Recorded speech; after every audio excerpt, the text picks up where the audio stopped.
They called her a criminal before they ever spoke her name. To them, Monique Ward wasn't a nurse or a protector, she was a threat. The cameras hunted her face, waiting for guilt to show, but she met every flash with calm defiance. They saw the handcuffs. She saw the women who'd been saved because she broke the rules the system built to keep them silent. She hadn't stolen money or fame. She'd stolen power from men who'd used the law as a weapon. And for that, the city was ready to make her pay. The city of Atlanta never noticed women like Monique Ward. She blended into the background. Scrubs, tired eyes, the quiet kind of beauty that came from strength, not softness. She was a nurse at Grady Memorial. A black woman who'd learned long ago that justice in her city moved slow for some and fast for others. Her world revolved around fluorescent lights, the sharp scent of antiseptic and the low hum of hospital machines. But what broke her wasn't the blood or the long shifts, it was the silence. Every week women came into her ward with bruises they couldn't explain and stories they wouldn't tell. Monique had seen it too many times. Shaking hands, eyes darting to the door, the soft whisper of "I fell." Sometimes she'd see a man waiting in the hallway, clean suit, perfect smile, eyes cold as stone. Those were the nights she went home with her stomach in knots. Monique grew up in a world that taught her to endure, not to fight. Her mother, Evelyn, raised her and her little brother alone, working as a housekeeper for the same hotel where rich guests tipped with smiles instead of cash. Evelyn's favorite saying was, "Baby, sometimes peace is just surviving another day." But Monique wanted more than survival. At 16, she watched her best friend, Alicia, disappear into an abusive marriage. The police said they couldn't interfere. The church told her to pray. A year later, Alicia was gone. That was the first time Monique understood how silence could kill. Years passed and Monique became the kind of woman who didn't flinch at pain. But that didn't mean she didn't feel it. It just meant she'd learned to hide it better. One cold December night near the end of her shift, a young mother named Keisha stumbled into the emergency room clutching a blanket. She had a cut above her eyebrow and blood on her hands. The triage nurse started to ask questions, but Keisha whispered, "He's outside." Monique froze. The security guard looked through the window. A man sat in a black car, engine running, eyes fixed on the entrance. "We should call the police," someone said. Keisha shook her head violently. "He is the police." Monique didn't ask another question. She took Keisha's trembling hand and led her to a supply closet. "You'll stay here," she whispered. "No one will find you." For 6 hours, Monique checked on her between patients, bringing water, keeping her calm.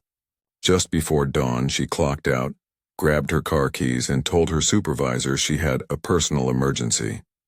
She drove Keisha 3 towns away, to a church she remembered from her childhood. When she pulled up, the pastor recognized her. "You bringing her here?" he asked quietly. Monique nodded. "She needs to disappear for a while." He hesitated, then opened the door. "God bless you, child."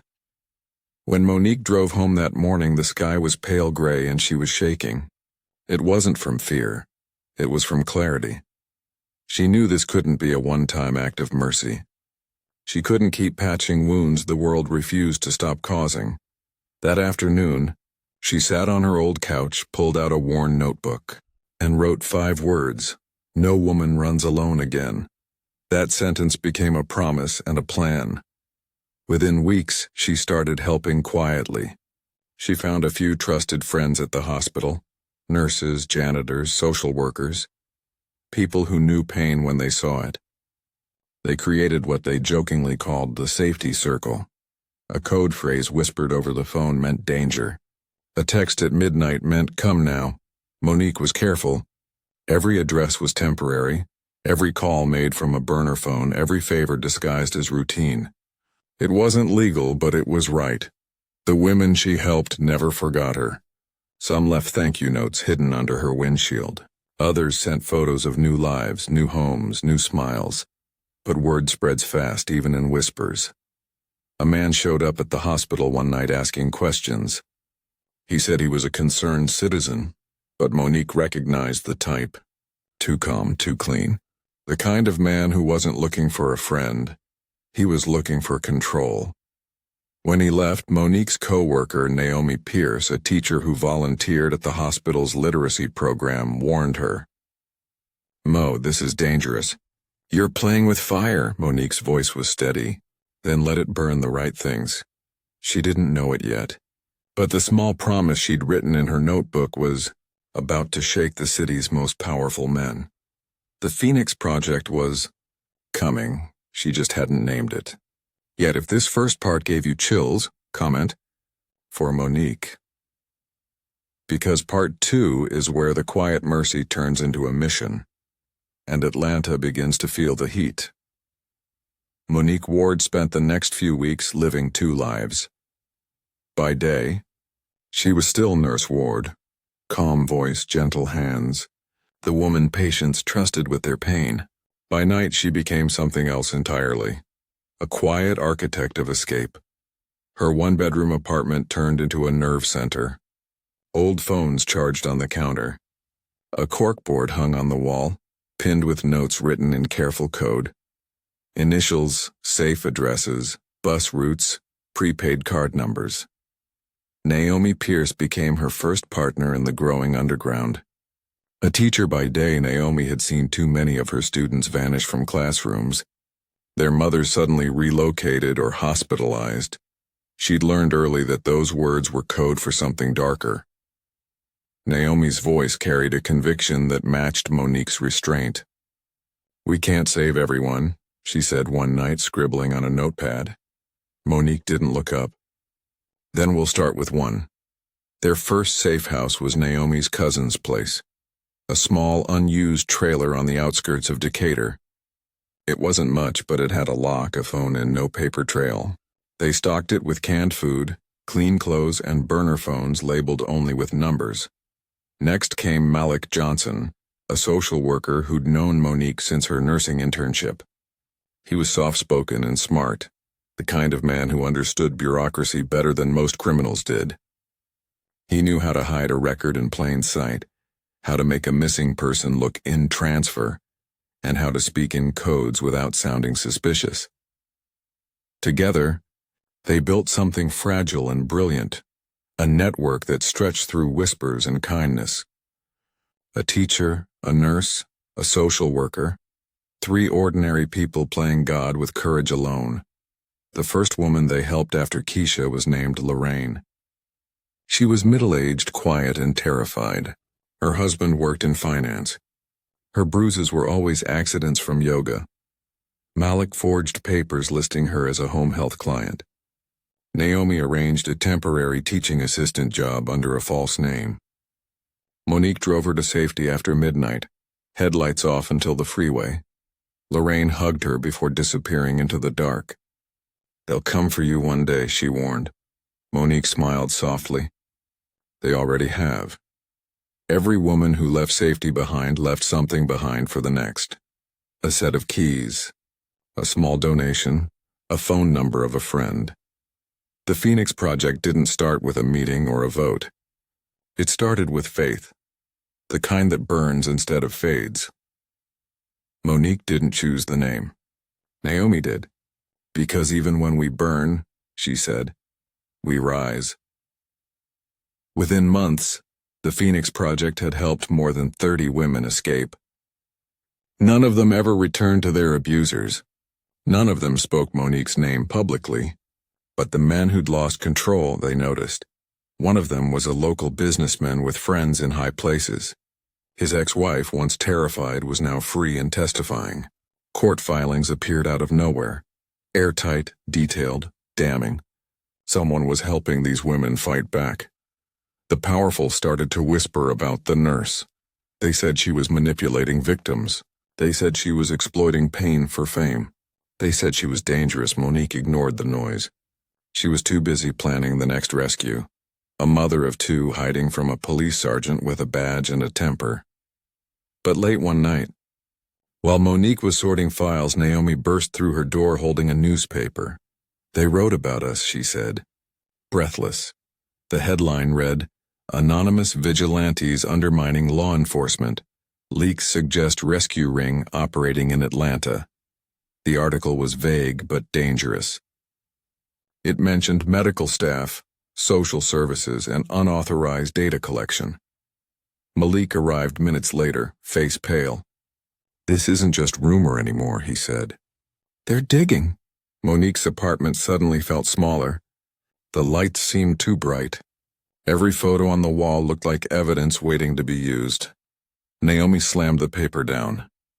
"What do we do now?" Monique took a deep breath, steady but cold. "We get smarter." That week, she started encrypting everything. She moved files to hidden drives, memorized phone numbers, and used new aliases. But even with precautions, danger had a way of finding her. One evening, while leaving the hospital, she found a note under her windshield. "Stop playing hero. You won't be warned again." She tore it in half without hesitation, but Malik saw her hands shaking. "You're not bulletproof, Mo," he said softly. She looked at him, her expression unreadable. "Neither are they." It was the first time she'd spoken of the men she was fighting not as shadows but as targets. The next few months turned into a blur of fear and resolve. Their network grew, but so did the danger. Monique's landlord reported strangers asking about her. Malik was followed home twice. Naomi's classroom received anonymous complaints accusing her of political grooming. Still, they refused to stop. Every time one woman reached safety, it made the risk worth it. By spring, their work caught the attention of someone even more dangerous, Councilman David Hargrove. His smile was made for television, his handshake for lies. Behind closed doors, his temper left scars on those too afraid to speak. When Monique heard his name from one of her contacts, she didn't flinch. "Then he's next," she said. Naomi stared at her, worried. "Mo, you can't fight men like him. He has lawyers, friends, money." Monique interrupted, her voice steady. "I have truth. Let's see which lasts longer." Outside, thunder rolled. Inside, Monique Ward, the woman the world ignored, began planning the move that would either free her city or destroy her life. If you're still with Monique, comment Rise of the Phoenix, because in Part 3, the powerful start to fight back, and the city learns how dangerous the truth can be. By the time spring melted into summer, the whispers had reached City Hall. Monique Ward's quiet rebellion had turned into a rumor of defiance, and powerful men didn't like losing control, especially to a black woman from Atlanta with no money, no connections, and no fear. Councilman David Hargrove heard her name during a late-night dinner at a downtown steakhouse. A lobbyist leaned in close, voice low. "She's helping them run, David. The ones you said were handled." Hargrove smiled thinly. "Handled doesn't mean gone." The next morning, his assistant was instructed to look into a nurse named Ward. Within a week, Monique's background, family, and every address she had ever lived at sat in a folder on Hargrove's desk. He didn't need to read it. Men like him didn't need reasons to crush women like her. They just needed opportunity. Monique, meanwhile, was too focused on her next rescue to notice that her enemies had started tracing her footsteps. The woman she was helping this time was named Trina, a hairstylist whose ex-boyfriend was a local businessman tied to Hargrove's campaign. Trina had gathered proof of his illegal campaign donations, but before she could deliver it, she was attacked. She called Monique from a payphone, whispering through blood and panic. "I have everything," Trina said. "The papers, the names, and it's all real." Monique drove across town without hesitation. Malik rode shotgun, scanning the streets. When they found Trina, she was hiding behind a laundromat, her hands shaking, her lips split. "You're safe now," Monique said, helping her into the car. Trina clutched a small envelope to her chest. "If they find out I talked to you—" "They won't," Monique interrupted. "We'll take care of this," but she was wrong. The next morning, an anonymous article appeared on a major news site. "Shadow Network manipulates domestic violence victims. Sources say nurse ring behind leaks." The Peace quoted unnamed officials accusing a local woman of illegally obtaining private data and falsifying abuse claims to target men of influence. Every sentence dripped with poison. Naomi read it first, her face pale. "They're coming for you, Mo." Monique skimmed the article, her pulse steady but her hands trembling. "They already have." She folded the newspaper neatly and set it on her table. "This is Hargrove," Malik said. "He's the only one with the reach to plant something this big." Monique nodded. "Then it's time we stop hiding." That night, the three of them sat in her apartment surrounded by files, phones, and half-empty coffee cups. The air was thick with tension and exhaustion. "We could vanish," Naomi said. "Lay low, regroup." "You've done enough." Monique stared at the glow of her computer screen. "If we disappear now, every woman we helped becomes a target." "We can't stop halfway through the fire." Malik leaned forward. "So what's the plan?" Monique opened a folder, Trina's folder, and spread the contents across the table. Receipts, wire transfers, photographs, signatures. Proof that Hargrove had been laundering campaign donations through charities meant for domestic violence shelters. Naomi gasped. "He's been stealing from shelters while pretending to protect them." Monique's voice was cold. "And now he's using that money to silence people like us." They knew what they had to do. They compiled everything into a single encrypted drive. Malik knew a journalist at a small independent outlet willing to publish anonymously. The risk was enormous. Leaking private documents was a felony, but the truth felt heavier than fear. At dawn, Monique sent the files. By noon, the story exploded. Headlines lit up every phone in Atlanta. Councilmen accused of stealing from women's shelters. New leaks suggest political corruption tied to abuse cases. For 24 hours, the city roared. People demanded investigations. Activists flooded social media. The same networks that once ignored survivors now scrambled to cover the chaos. But by the next day, the tide turned. Hargrove held a press conference, surrounded by flashing cameras. He stood tall, wearing his best suit and his most sympathetic smile. "This is the work of a criminal," he declared. "A woman who manipulates victims for personal gain. These documents are forgeries. I filed charges for defamation and data theft. I have nothing to hide." Behind him stood his attorney, his donors, and a handful of paid supporters nodding solemnly. Reporters turned their questions toward Monique. Who was she? Was she really a nurse? How did she obtain confidential information? By evening, her phone wouldn't stop ringing. The media twisted her name into a spectacle. Commentators debated her guilt like it was sport. The same people who had once praised her work now questioned her motives. On social media, Monique Ward trended beside criminal nurse Malik's office was raided. Naomi's teaching license was suspended. The Phoenix Project's contacts went silent one by one. Monique stayed calm. "They can smear me all they want," she said, "but the truth is already out." Still, she felt the weight pressing down. That night, as rain hit the windows, she sat alone at her kitchen table staring at the flickering light above her. The city she had fought to protect was now watching her burn. Her mother called from home, her voice trembling. "Baby, they're saying terrible things. Come stay with me. Let the storm pass." Monique closed her eyes. "Mama, if I stop now, they win." Her mother sighed. "You can't fight the whole world," Monique whispered. "Maybe not. But I can make the world notice who it's fighting." She hung up and stared at the wall, the silence louder than any threat. Somewhere out there, powerful men were meeting in closed rooms, planning her fall. But somewhere else, and in living rooms, churches, shelters, women were whispering her name like a prayer. Monique didn't know it yet, but both forces were about to collide, and when they did, nothing in Atlanta would ever be the same again. If this part hit your heart, comment. They're scared of truth, because in part 4, Monique takes her biggest risk yet, and one click changes her life forever. The city woke to thunder and breaking news.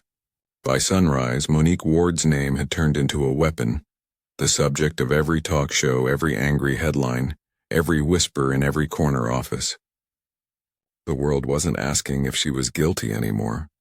They were asking how much. Inside her apartment, the storm outside rattled the windows. Monique sat at her kitchen table, staring at her laptop. The blue glow of the screen painted her face in pale light. Her coffee had gone cold hours ago. Malik paced the room. "They've filed charges, Mo, computer fraud, data theft, obstruction. They're going to make an example out of you." Naomi leaned against the counter, her arms folded tightly across her chest. "You need to get a lawyer, a real one. And maybe we just stop. Let it die down. Maybe they'll forget you." Monique didn't answer right away. Her eyes stayed fixed on the blinking cursor on the screen. "They won't forget me," she said quietly. "They'll rewrite me." Naomi frowned. "Rewrite you? They'll turn me into what they need me to be, a warning. They'll say I was crazy, that I lied, that I wanted attention. That's how this always works."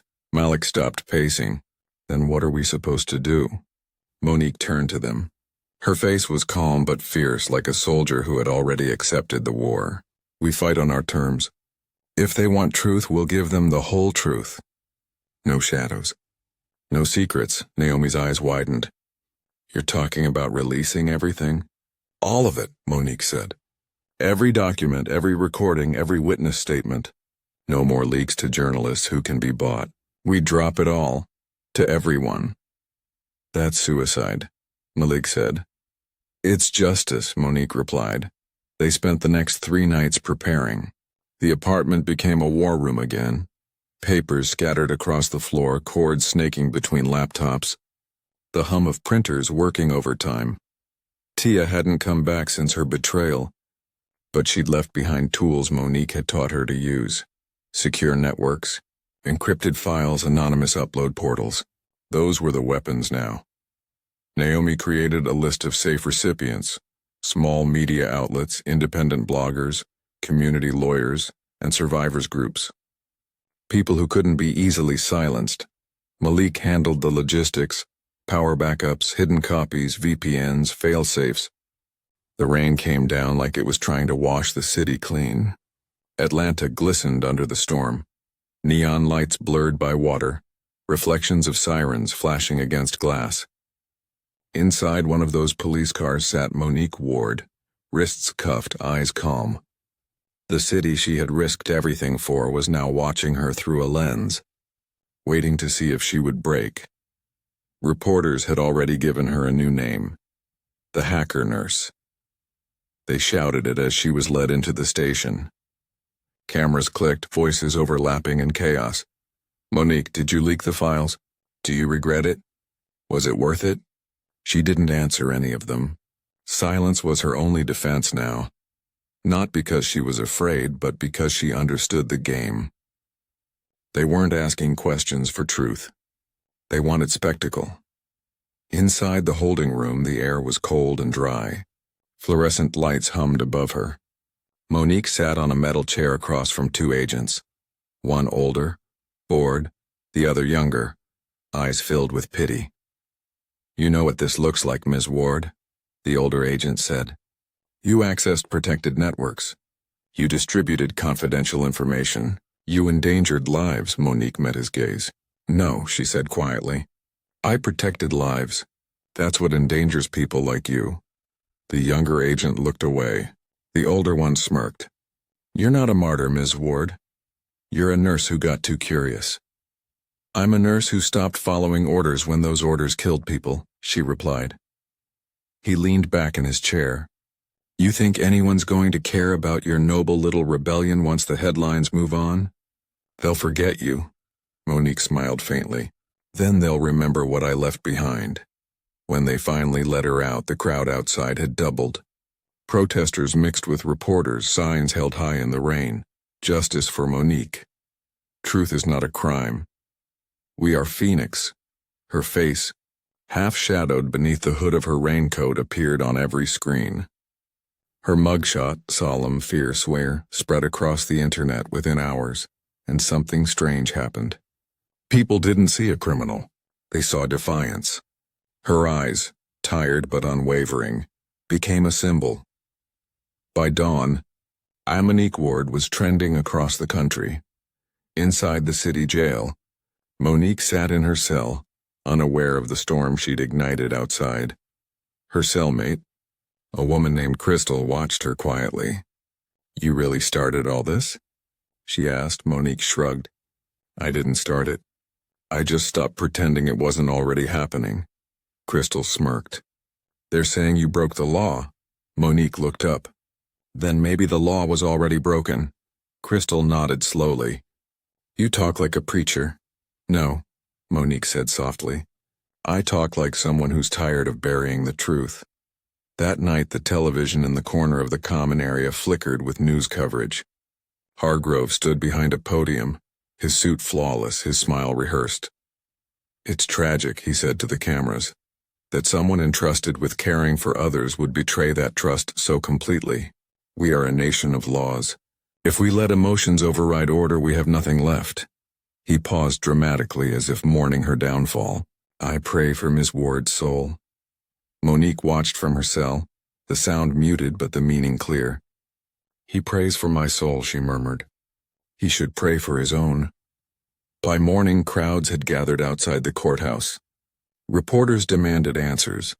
Activists read her words aloud from the statement she'd posted before the arrest.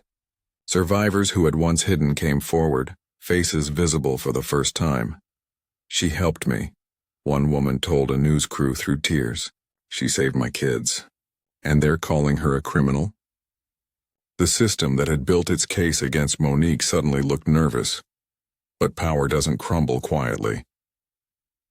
That afternoon, the district attorney's office released an official statement. "We have sufficient evidence to prosecute Ms. Ward for multiple federal crimes. Her actions jeopardized an ongoing investigation and violated national security." The words national security were chosen carefully. Fear sells better than facts. Monique's mother saw it on TV and cried. Naomi turned off her phone. Malik drove across town to meet with her lawyer, his jaw tight with rage. "Mo doesn't deserve this," he said. "She gave them the truth." Angela Brooks, her attorney, sighed. "And the truth scares them more than lies ever did."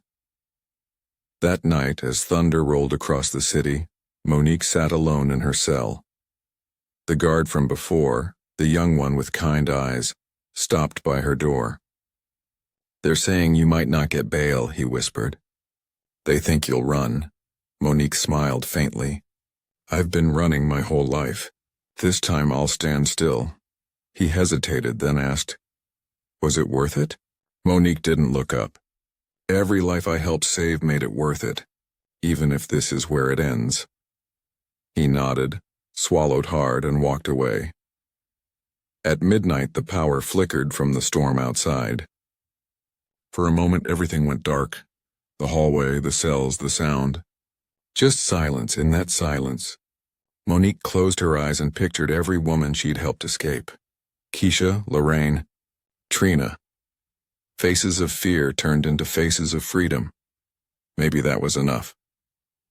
When the lights returned, she whispered, "They called me a criminal, but I was never the one running." "If this part broke your heart but made you proud, comment." She stood still, because in part 6, Monique's trial begins, and the world finally has to choose between law and justice.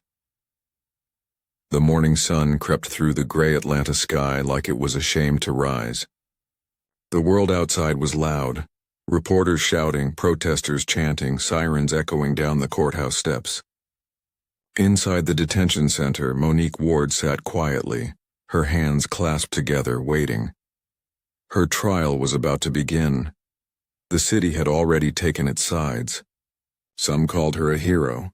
Others wanted her buried under the same laws she'd exposed. Her name was a battlefield.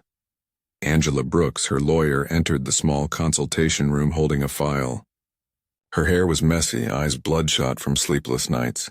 "They're throwing everything they can," she said. "Federal charges, state charges, even a cybersecurity violation that doesn't technically exist." Monique smiled faintly. "That means they're scared," Angela sighed. It means they want you erased. They can't afford another symbol they can't control. Monique leaned back. Then we make it harder to erase me. Outside the courthouse was surrounded. Protesters carried handmade signs chanting her name like a prayer. Justice for Monique. Truth is not a crime. TV vans lined the street. Anchors rehearsed lines about the nurse who broke the law to save lives.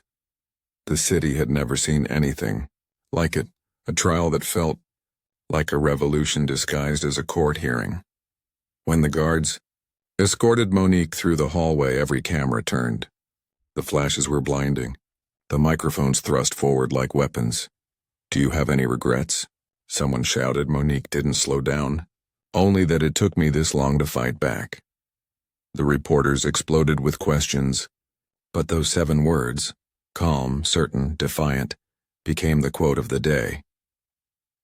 Inside the courtroom, the air was thick with tension. Every seat was filled. The judge, Eleanor Briggs, sat high above them, her expression carved in stone. She was known for 2 things, fairness and fearlessness. Angela squeezed Monique's shoulder. Remember, we're not just fighting for innocence.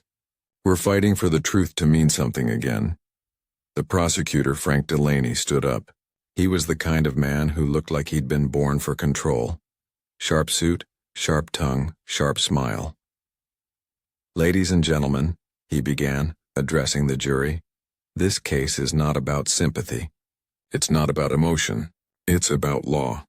The defendant, Ms. Ward, hacked into private systems, leaked confidential data, and endangered innocent people. She claims to have done it for justice, but in this country, justice follows law. And she broke it. He paused, letting the silence hang heavy. If we excuse her, we excuse chaos. The jury sat still. The cameras clicked. Monique's face didn't move. Then Angela stood, walking slowly to the center of the courtroom. Justice follows law, she repeated softly. Tell that to the women who filed police reports that never saw daylight. Tell that to the children who watched their mothers disappear. Tell that to every victim who was told, come back when you're bleeding. She turned toward the jury. This woman didn't steal secrets, and she exposed them. She didn't hack systems, and she opened locked doors. And the people behind those doors didn't like the light.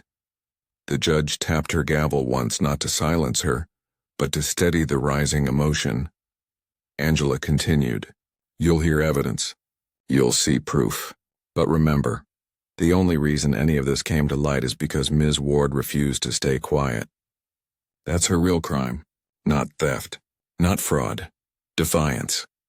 Murmurs rippled through the courtroom. Monique looked at Angela, her throat tight with emotion. For once, someone else was carrying the weight of her truth. The trial dragged on for hours.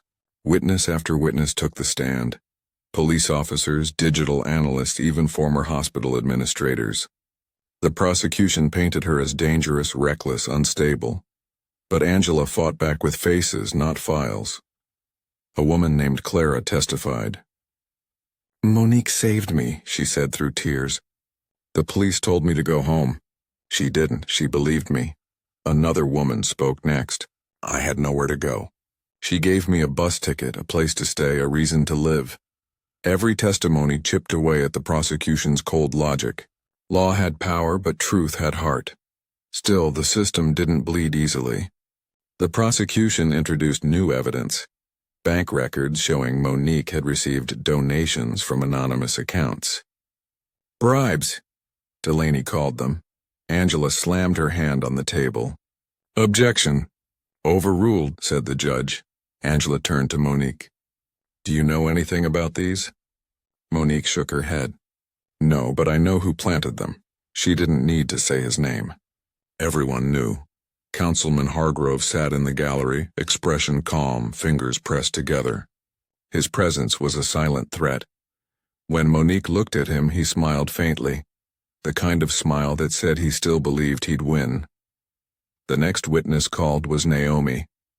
Her voice trembled but didn't break. I've seen what Monique's done, she said. She never took $1. She took risks no one else would, Delaney pounced.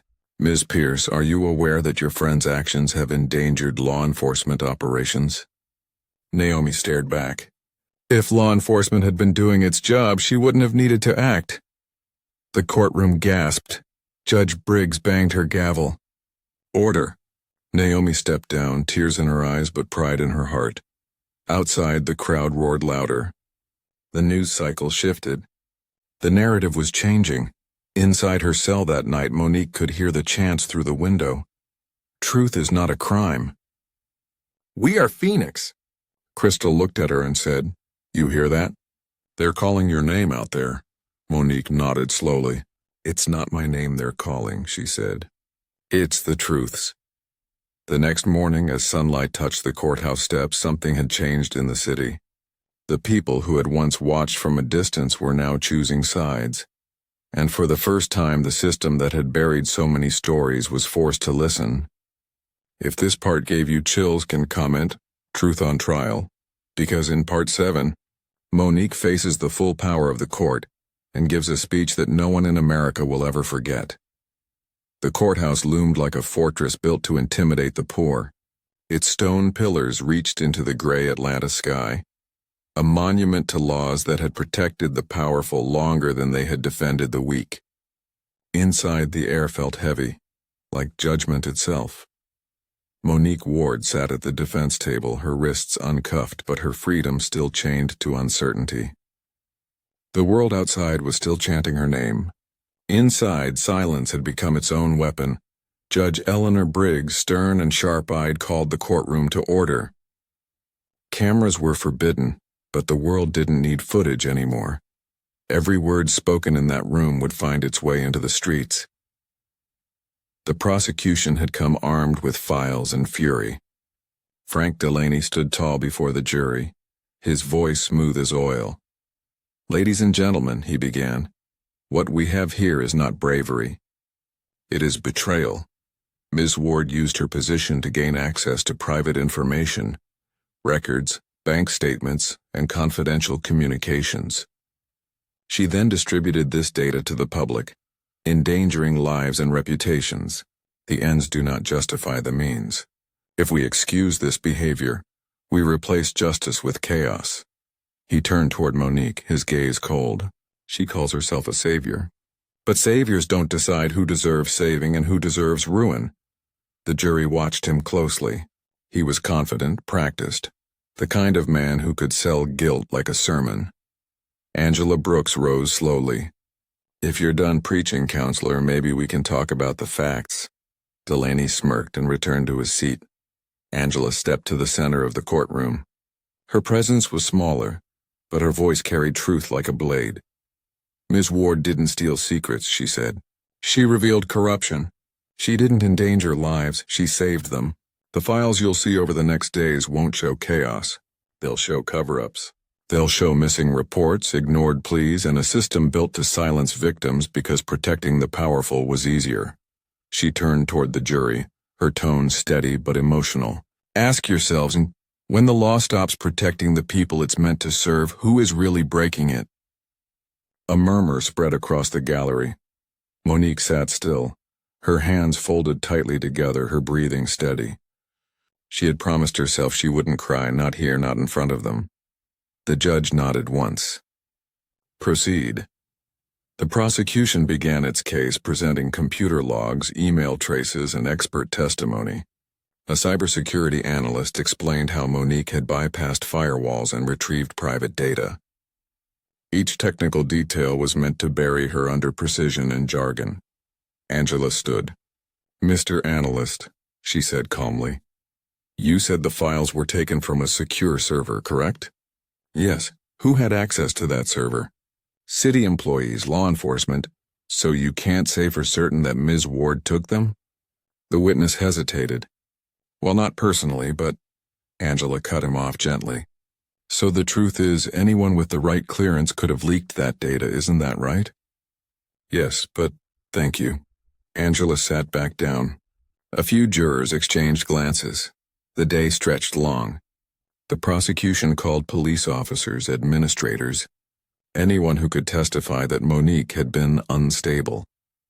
Each described her passion as obsession, her compassion as recklessness.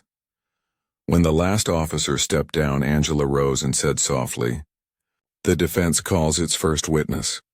The courtroom doors opened, and a woman entered, Clara, the councilman's former partner, one of the first women Monique had saved. She looked nervous but determined. "Ms. Sanders," Angela said gently, "how did you meet Monique Ward?" Clara's voice trembled. "I was in the hospital. My husband, Councilman Hargrove, had pushed me down the stairs. I told the doctor I fell. Ms. Ward was my nurse. She looked at me once and said, 'You don't have to lie.' No one had ever said that to me before." The room went silent. "Did Ms. Ward ask for anything in return?" Clara shook her head. "Nothing. She helped me disappear. She saved my life." Delaney stood. "Objection. Emotional manipulation." Judge Briggs glared at him. "Overruled." "Sit down, Mr. Delaney." Angela nodded to Clara. "You can step down." Next came Malik. His testimony was factual, detailed, how Monique built the Phoenix Project, how every rescue was documented, how every victim's identity was protected. Delaney tried to paint him as a co-conspirator. "You were part of her illegal operation," Malik replied calmly. "If saving lives is illegal, then yes, I'm guilty too."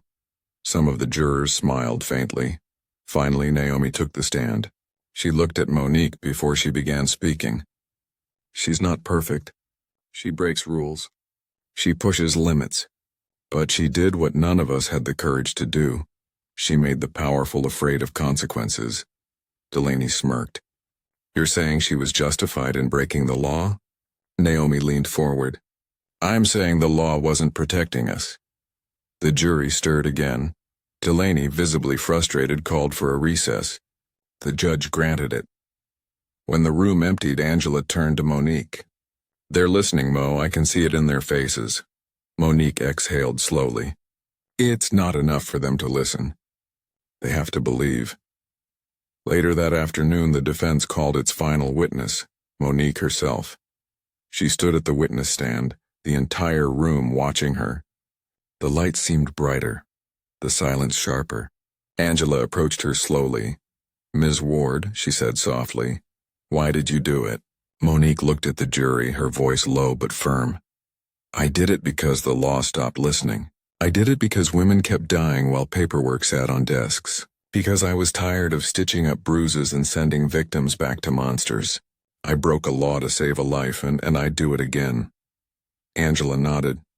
"Do you regret your choices?" Monique hesitated, then said, "Only that I couldn't save more." The courtroom went silent. The judge didn't move. Even Delaney's hands froze on the table. In that stillness, Monique's voice carried. "Every file I released was the truth. Every secret I exposed was a cry for help that no one wanted to hear. You can call me a criminal, but the real crime is silence, and I won't be silent anymore." When she stepped down, the entire room exhaled as if it had been holding its breath. Outside, the chants grew louder. Inside, for the first time, some jurors lowered their eyes, ashamed. That night, every news outlet replayed her testimony.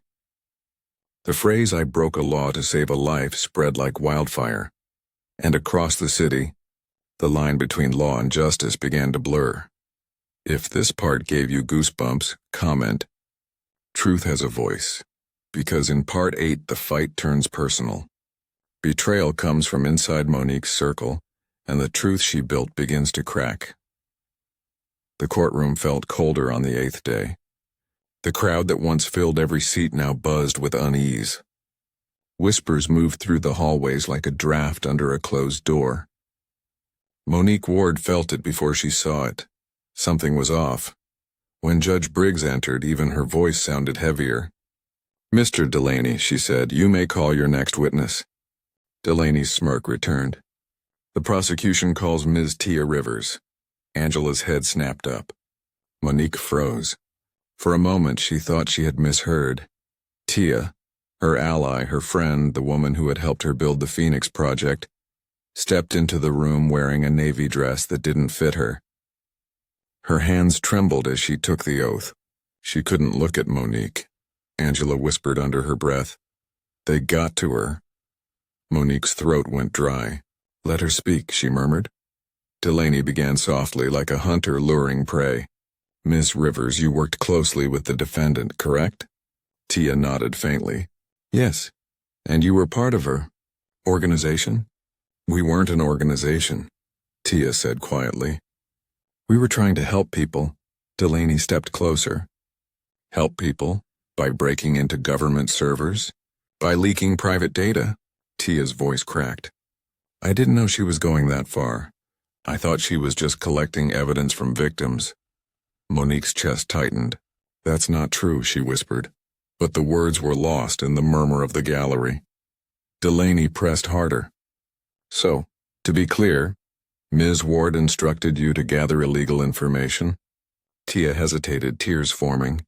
She said sometimes justice needs help finding the truth. Gasps rippled through the room. Angela shot to her feet. Objection. That's interpretation, not testimony. The judge frowned. Overruled. Continue. Delaney turned back to the jury. Sometimes justice needs help finding the truth, he repeated, letting the words hang. That's not justice. That's arrogance. He turned to Tia. Did she ever say she'd take responsibility for what happened? Tia's shoulders shook. She said she'd protect us. She said if we got caught, she'd handle it. Delaney smiled. And here we are. You're handling it, aren't you, Miss Ward? Monique stood abruptly. That's enough! The judge's gavel cracked. Miss Ward, sit down or you'll be removed from the courtroom. Monique sat shaking. Tia's face was a river of tears. She wouldn't look up. When the recess was called, Angela placed a hand on Monique's shoulder. Don't speak. They're baiting you. Monique's voice was low and hollow. I don't blame her. Angela frowned. She just buried you on the stand. They threatened her, Monique said. That's what they do. They find the one piece of your soul you can't afford to lose, and they squeeze. Outside, rain started to fall again. Inside, the walls of faith began to crack. That night in her cell, Monique couldn't sleep. She sat on the floor, her back against the wall, staring at the faint light coming from the hallway. The words echoed in her head. She said sometimes justice needs help finding the truth. She whispered to herself, No, Tia, justice doesn't need help. People do. Crystal, her cellmate, looked up. You okay? Monique smiled faintly. No, but I will be. The next morning during breakfast, a guard handed her an envelope. No sender, just her name written in rushed handwriting. Inside, a single sheet of paper. I'm sorry, Mo. They threatened my brother. I had no choice. But listen, I didn't destroy everything. The drive you gave me? There's a backup. It's safe, use it. Don't let them win. Monique folded the note slowly, tears forming at the corners of her eyes. For the first time in weeks, she let one fall. Then she pressed the paper to her heart and whispered, I forgive you. When the trial resumed, the prosecution was triumphant. They had painted her as reckless, manipulative, and dangerous. But Monique walked into the courtroom with new resolve. Angela noticed it immediately. What happened? Monique handed her the note. We still have the truth. Angela read it quickly, eyes widening. Where is it? Hidden, Monique said. Somewhere they'll never look. Angela smiled. Then we make them look anyway. During closing arguments, Delaney delivered his most venomous performance yet. She calls herself a savior, he said. But every savior leaves a trail of destruction behind them. How many lives did she ruin? How many people did she endanger just to prove a point? This isn't courage. It's chaos wearing a nurse's badge. When he sat down, the room buzzed with tension. Angela rose, her voice steady. Chaos wearing a nurse's badge, she repeated softly. You mean compassion in uniform? You mean someone who saw injustice and refused to pretend it wasn't her problem? You mean the only person in this courtroom brave enough to do the job the rest of you were paid to ignore? She turned toward Monique. You wanted a villain? There she is, guilty of caring too much. The room erupted in murmurs. Judge Briggs pounded her gavel, but her expression betrayed her. Even she looked moved. Angela sat beside Monique, whispering, "We're not done yet. Tomorrow we use that drive." That night, as Monique lay on her bunk, she could hear thunder rolling over the city again. It sounded like war drums, steady, distant, unstoppable. She smiled faintly to herself. "Tomorrow," she whispered, "we start the fire again. If this part hit you hard, comment, she still fights." Because in part 9, Monique rises again with new evidence, new courage, and one last chance to turn the truth into justice. Morning broke through the clouds like a bruise healing slowly over the city. The courthouse stood tall against the gray sky, its steps lined with people holding signs, their breath visible in the chill. For days, Atlanta had waited for this, the final round of State versus Monique Ward. Inside, the atmosphere was electric. Reporters scribbled in notebooks, spectators leaned forward, and the jury sat with tension written across their faces. Monique entered the courtroom with Angela at her side. Her face was calm, but her eyes told the story. Exhaustion, conviction, and the quiet fire of someone who refused to die quietly. Judge Briggs called the court to order. "The defense may present its final evidence." Angela stood holding a small silver flash drive in her hand. The same drive Monique had once thought lost forever. "Your Honor," she said, "this device contains documents and communications that directly contradict the prosecution's claims. It shows how city officials, including Councilman David Hargrove, coordinated to destroy evidence of domestic abuse, silence victims, and target Ms. Ward after she exposed them." Delaney leapt to his feet. "Objection. There's no authentication." Angela cut him off. "Already verified by 2 independent analysts, Your Honor. You'll find their statements attached to the submission." Judge Briggs eyed the drive. "Proceed." Angela handed it to the clerk. Within moments, the courtroom's projector flickered on. Emails appeared on the screen. Voices filled the speakers.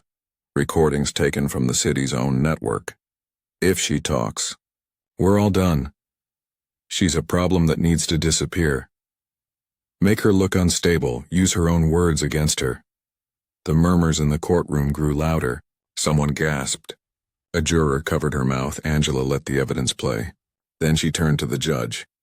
"These are not the actions of a city protecting justice. These are the actions of men protecting themselves." Hargrove, seated quietly in the gallery, rose to leave, his face pale. Cameras turned toward him. Angela pointed at him. "There's your chaos counselor," she said, looking at Delaney. "And there's your law." Delaney's voice shook. "This is irrelevant." The judge's gavel slammed down. "Sit down, Mr. Delaney." The courtroom erupted again. People whispered, shouted, cried. The bailiffs tried to keep order, but the truth had already escaped confinement. Angela looked at Monique, her voice barely above a whisper. "They can't unhear it now." Monique nodded slowly. "Then let them hear everything." Angela called her to the stand one final time. Monique rose, her hands trembling slightly, and took her place before the jury. She didn't need notes. Her story was carved into her soul. "When I started helping women," she began, "I didn't think about laws or headlines. I thought about survival. I thought about mothers hiding in bathrooms, about daughters too scared to go home. I thought about the silence that killed my best friend when I was 16. Her voice was low, but it carried. I was taught that justice would come if you waited, but waiting just made the pain quieter, not smaller. So I stopped waiting, I acted, and for that I became a criminal." She looked toward the jury. 12 ordinary faces carrying the weight of the city's conscience. "I'm not asking for forgiveness. I'm asking for recognition. The system broke first, I just refused to pretend it was whole. If that makes me guilty, then I accept it, but I will not apologize for saving lives." She paused, her breath steady despite the tears threatening to fall. "I didn't leak secrets. I released the truth. And the truth doesn't belong to the powerful. It belongs to the people who suffer because of them." The courtroom went silent. Even the guards at the back looked frozen. When she stepped down, Angela wiped a tear from her eye. "You just won more than a verdict," she whispered. Outside, the crowd erupted again. Chants echoed through the streets. "Truth is not a crime. We are Phoenix!" The courthouse steps shook under the weight of voices. That afternoon, the jury began deliberations. Hours passed. Reporters refreshed feeds, protesters refused to leave, and the sky darkened again. Inside the courtroom, Monique sat alone, staring at her folded hands. She thought about her mother, about Tia, Naomi, Malik, the faces that had carried her story when she couldn't. Angela paced silently behind her. "Whatever happens," she said softly, "you changed everything." Monique looked up. "Not enough," Angela smiled sadly. "It's never enough. But it's something." The courtroom doors opened. The jury filed in. Everyone stood. Judge Briggs's voice filled the room. "Has the jury reached a verdict?" The forewoman nodded, her face unreadable. She handed the paper to the bailiff. Monique's heart didn't race, and it slowed. The world around her blurred until the only sound was the paper unfolding. "On the charge of unauthorized data access," the forewoman said, "we find the defendant guilty." Murmurs rippled through the room. "On the charges of conspiracy, fraud, and obstruction of justice, we find the defendant not guilty." The crowd gasped. Angela exhaled sharply, covering her mouth. Judge Briggs nodded slowly. "Time served. Ms. Ward is free to go." The words felt heavy, not triumphant. Monique didn't move. She didn't smile. Freedom felt smaller than she expected, like breathing after almost drowning. Angela whispered, "You did it, Monique." "No," she said softly. "We did it." As she stepped outside, the sun broke through the clouds for the first time in days. Cameras surrounded her. The crowd parted as she walked down the courthouse steps. Reporters shouted questions, but she raised her hand for silence. "I didn't fight to win," she said, her voice carrying over the noise. "I fought to wake us up. The law isn't broken because of me. It was broken long before I touched it. If my crime was caring too much, then I'll wear that name proudly. But this fight doesn't end with me. It begins with you." The crowd erupted. Tears, cheers, applause. For a moment it seemed like she had finally won. But somewhere in the shadows a car engine idled. A man in a suit spoke into a phone. "She's still talking." And the storm that Monique had started was far from over. If this part shook your soul, comment. Truth always rises. Because in part 10, the verdict isn't the end. It's the beginning of the price Monique must pay for exposing the powerful. The sun was still rising when Monique Ward stepped out of the courthouse. Reporters pressed forward like a wave, microphones in her face, camera flashes swallowing her every movement. But she didn't shield her eyes.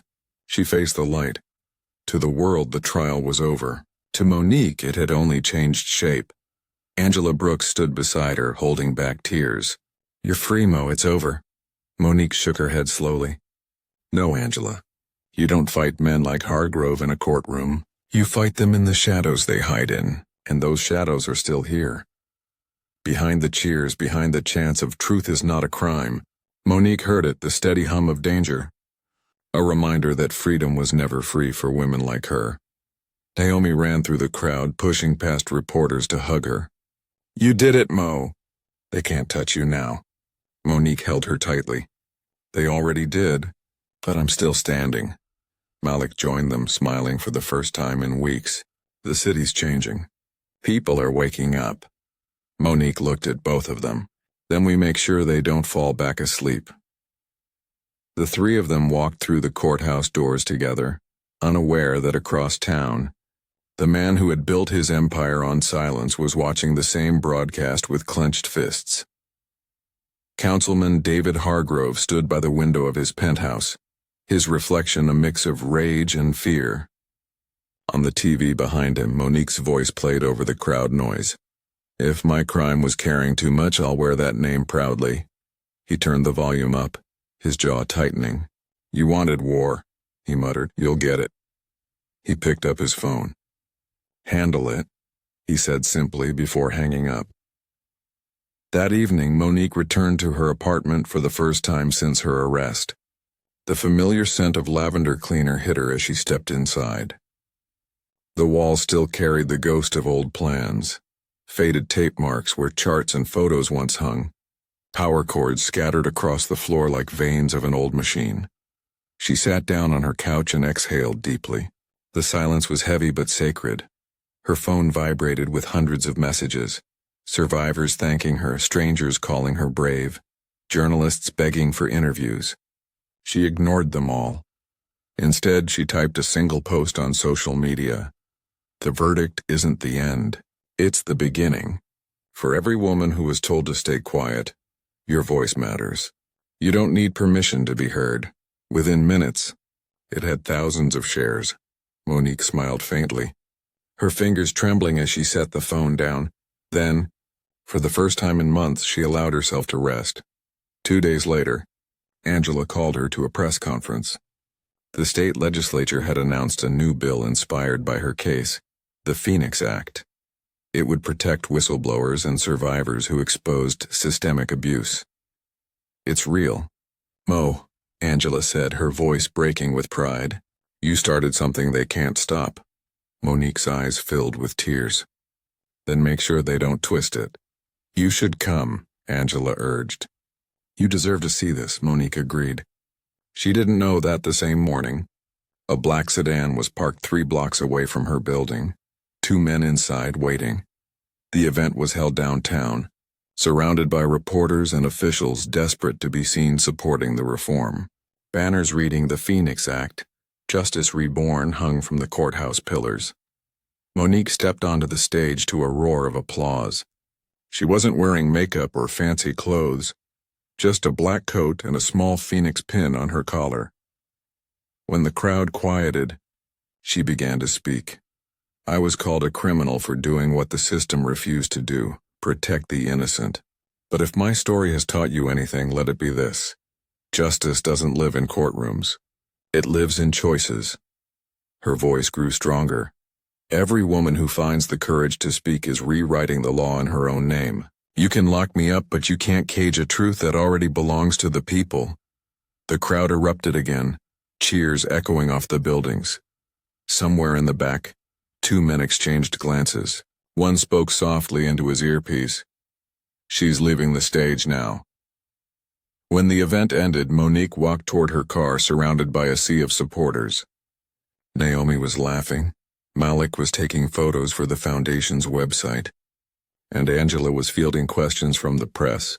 For the first time, it felt like victory. As Monique reached the street corner, she turned to wave at the crowd one last time. Then came the sound, sharp, sudden, unnatural, a screech of tires, a flash of black metal, a thunderclap louder than applause.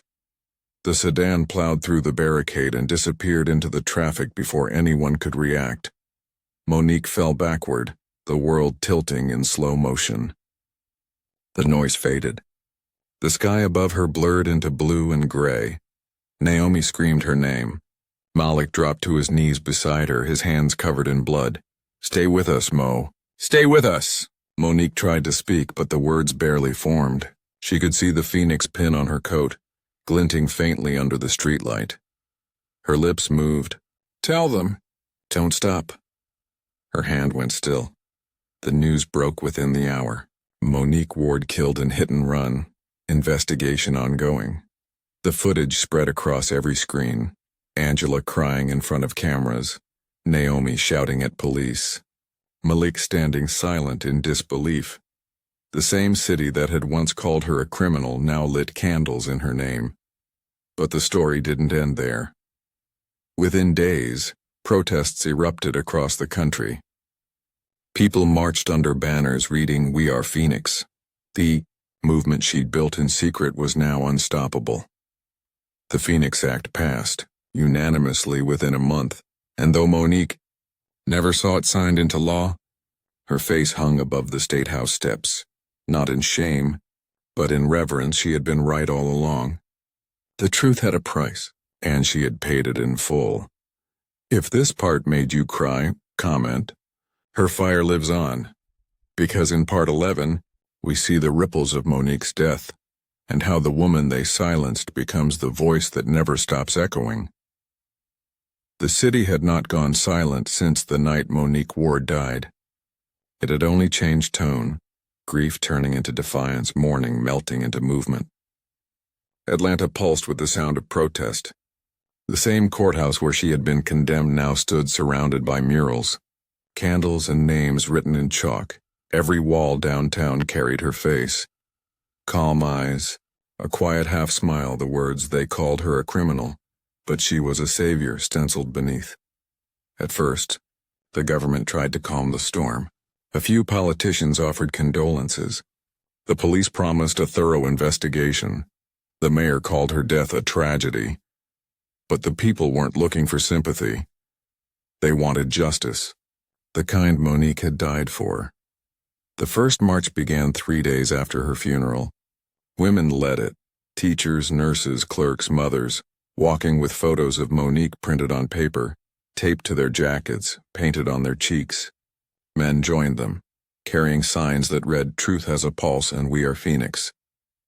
Naomi Pierce walked at the front, holding a candle that refused to go out even in the wind. Beside her, Malik Johnson carried Monique's old notebook, the one that held her promise.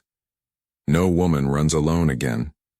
Every time someone started to cry, Naomi would say what Monique had once said to her: "We don't cry in fear. We cry and fight." News crews followed the march, but the story they found was no longer about a court case or a crime. It was about awakening. Monique's death had broken something open inside people. She had forced the country to look at the cost of silence, the price of systems built on fear. Across town, Angela Brooks sat alone in her office, surrounded by stacks of unopened letters. Every day, hundreds arrived. Survivors wrote from every corner of the country. She gave me courage. I told my story because she told hers. If she's watching, tell her she saved me too. Angela couldn't read them all, but she read one every morning before work. It kept her from giving up. She was now leading the legal campaign behind the Phoenix Act. It had passed the state legislature, but her mission was national now, to make sure no woman could be prosecuted for exposing her abuser's crimes. When she appeared on television, she always said the same thing: Monique Ward didn't die breaking the law, she died trying to fix it. The movement spread faster than any politician could contain. In Chicago, women founded Phoenix shelters, safe houses that required no police reports, only trust. In Los Angeles, law students launched Project Ward, offering free legal aid to survivors. In Washington, journalists began an independent network called the Fire Line, dedicated to investigating corruption without fear. Monique's story had become more than a headline. It had become a map. A year after her death, Naomi returned to the hospital where Monique once worked. The administration had dedicated a wing to her name, the Monique Ward Center for Emergency Care. A bronze plaque near the entrance read, "For the nurse who broke rules to heal a broken world." Naomi touched the plaque gently, her reflection in the polished metal. Behind her, Malik spoke softly. She'd hate the attention, Naomi smiled. She'd pretend to hate it, but she'd love that it's helping people. They walked down the hallway together. Nurses passed them wearing small Phoenix pins. A framed poster of Monique's mugshot hung in the staff lounge. The image that had once been used to shame her now used to inspire. Malik sat on a bench. "You know, I still hear her voice sometimes." Naomi looked up. "What does she say?" He smiled sadly. "She says, 'You didn't think it'd be easy, did you?'" They laughed quietly, but it was a laugh born of ache, not joy. "She'd be proud of you," Naomi said. "She'd be proud of all of us," Malik replied. Outside, the sound of sirens mixed with chanting. The protests had never stopped completely. They simply changed hands, new voices carrying the same words. Months later, Angela received an envelope without a return address. Inside was a flash drive and a short message written in careful handwriting. "This belongs to you now." She'd want it in the right hands. Angela plugged it into her computer and froze. It was Monique's original data archive. The files she had leaked years ago, but this time complete. Names, dates, transactions, evidence that went deeper than anyone had known. Monique had hidden it before she died. A safety net for the truth. Angela leaned back, tears filling her eyes. "You thought of everything, didn't you, Mo?" The next morning, she released the files publicly. No leaks, no middlemen, just the truth free at last. The fallout was immediate. Several officials resigned. Hargrove was indicted for obstruction and embezzlement. And when reporters asked why she'd done it, Angela said simply, "Because Monique Ward left me no choice but to be brave." On the anniversary of Monique's death, thousands gathered in Centennial Park. It was quiet at first, people lighting candles, holding flowers, wearing Phoenix pins. Then one by one they began to speak her name. "Monique Ward," they said. "Monique Ward." It started as a whisper and grew into a chorus that filled the air. Echoing off the buildings, Naomi stepped up to the microphone, her voice steady through the tears. She didn't die for fame. She didn't die for forgiveness. She died to remind us that truth doesn't need permission to exist. She's not gone. She's every act of courage we choose after this. The crowd cheered, their candles lifting like stars. And in that moment, it felt like Monique was still there, somewhere in the light, watching them rise because she had always known something they were only just learning. You can kill a person, but you can't kill a purpose. If this part touched your heart, comment. You can't kill truth. Because in part 12, we close Monique's story with the legacy she left behind and how her name became immortal. A year had passed since the night Atlanta lost Monique Ward, and yet her voice still echoed through the city's streets. It was in murals painted on brick walls, in courtroom speeches that began with her name, in the quiet courage of people who refused to look away anymore. The city she had once fought against now lived with her in its bones. At the center of downtown stood the Phoenix Foundation headquarters, a 5-story building with glass walls that reflected the sky. Inside, women worked side by side with lawyers, doctors, social workers, and journalists, all of them building what Monique had dreamed of, a network that didn't wait for permission to protect people. Naomi Pierce was its director now. She had traded her classroom for activism, her textbooks for ledgers filled with names of survivors. Every morning before the doors opened, she stopped at the lobby's bronze statue, a life-sized figure of Monique in scrubs, one hand on her hip, the other holding a clipboard. Her expression wasn't saintly. It was determined. At the base, a plaque read, "The law called her criminal. History called her right." Naomi touched the plaque gently each morning. "We're still fighting, Mo," she'd whisper before starting her day. Across the city, Malik Johnson ran outreach for shelters now named Phoenix Safe Houses. Each one carried the same motto, "No woman runs alone again." He often visited the women they helped, sitting with them, helping them find jobs, schools, and safety. When they thanked him, he always said the same thing. "Don't thank me. Thank the woman who taught us how to fight." In every conversation, every success, Monique's name was there, quiet, powerful, eternal.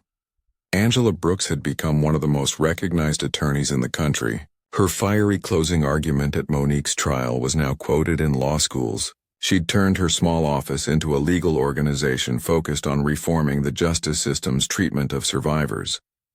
But she still kept the first letter Monique ever wrote to her, smudged with coffee stains, the edges worn. It read, "I don't need a lawyer to save me. I need one to make them listen." Every time Angela faced a new case that seemed impossible, she reread those words. They reminded her that courage didn't always come from winning. Sometimes it came from refusing to surrender.